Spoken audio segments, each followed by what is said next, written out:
I used to think something was wrong with me. I wanted to be focused, but I was distracted. I wanted to be disciplined, but I kept procrastinating. I wanted to feel confident, but deep down, I didn't even believe in myself. So I did what most people do. I blamed my environment. I blamed my schedule. I even blamed my phone. But the truth was simple and brutal. My mind was untrained. Nobody ever taught me how to think. They taught me what to memorize, how to follow rules, how to pass tests, but never how to lead my own thoughts. And that's when everything changed, because I realized this. The quality of your mind is the quality of your life, and if you don't take control of it, it will control you. Let me show you how I flipped the script, and how you can do it too. At first, I had to face a hard truth. Most of my thoughts weren't mine. They were copied, stolen from social media, from other people's opinions, from fear, from shame, from the past. And every day, they repeated the same narrative. You're not ready. You're not enough. Why even try? I was being bullied by my own mind. So I decided to fight back. And I started with one simple rule. Don't believe everything you think. Just because a thought pops into your head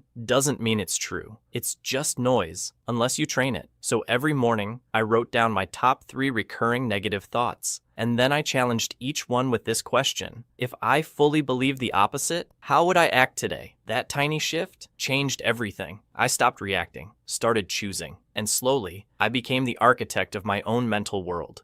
But that wasn't enough, because training your mind isn't about good vibes and positive quotes. It's about mental reps. Just like building muscle, the mind grows through resistance. So I built mental workouts. 10 minutes of stillness every day, journaling my thoughts, not just my to-do list, reading to learn, not to escape saying no to things that drained me, even if they were normal. And here's what happened. I stopped waiting to feel motivated. I stopped chasing dopamine. I stopped needing perfect conditions to take action.